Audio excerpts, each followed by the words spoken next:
Neither neither here. The question I'm asking today is, why do so few women hold senior positions in finance? Figures from Catalyst, current at July 1st, 2016, for women in the S&P 500 finance, show that although total industry employment of women is at 53.7%, and that's about the same percentage as there are women in the total population, by the time you reach the top level of the S&P 500 companies, only 2.1% of CEOs are female. These figures are taken from the US Equal Employment Opportunity Commission, and the picture's similar in the United Kingdom. I've been teaching both women and men on the Open University Certificate in Accounting since the course started in 2001, and women have been qualifying in accountancy and finance related careers since the 1960s. So some women, although not many, have been professionally qualified in finance for 50 years. Now you might be thinking, 50 years? That's a long time, Denise. Surely the problem is solved. Yet the number of women, as we see, working in senior roles in finance does not reflect that period of time. But you have to go back a bit further to trace what I believe is the reason that so few women hold senior positions in finance. My grandmother, who brought me up, was born before women had the vote. When my mother married in 1950, she had to leave work because of the marriage bar. And although the UK voted the Equal Pay Act in 1974, bringing in law equal wages for men and women for equal work, it wasn't until 1990 that independent taxation for women came into UK law.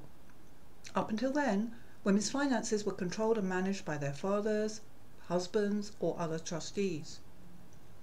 When I graduated from university in 1975 and rented a flat with my friend Joanna, we had to get a male guarantor to sign the contract. Would you agree with me that if someone else is controlling your money, you're probably not going to bother to get qualified in this subject? Women simply weren't allowed by law to take responsibility for our finances, even if we wanted to or knew how to. But change is here.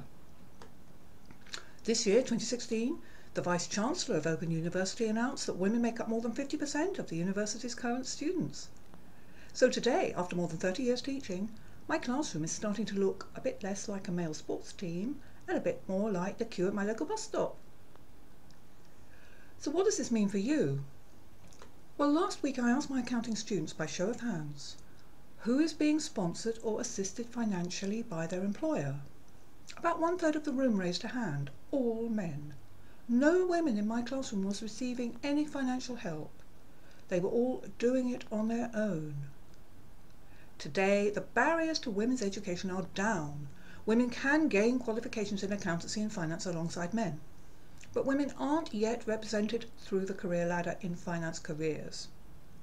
If you're an employer or business owner, you can sponsor your female employees and colleagues to get a financial education.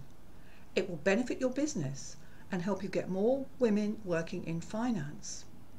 If you know any woman who wants to work in finance or does work in finance, encourage her to ask for sponsorship towards a qualification in finance.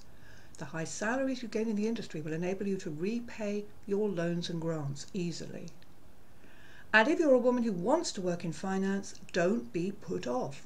Apply for a course, ask for help, ask for financial sponsorship from your employer or your family. There don't need to be so few women holding senior positions in finance if you take action to change them. Thanks for listening. I wish you great success in choosing your career, and do join me again.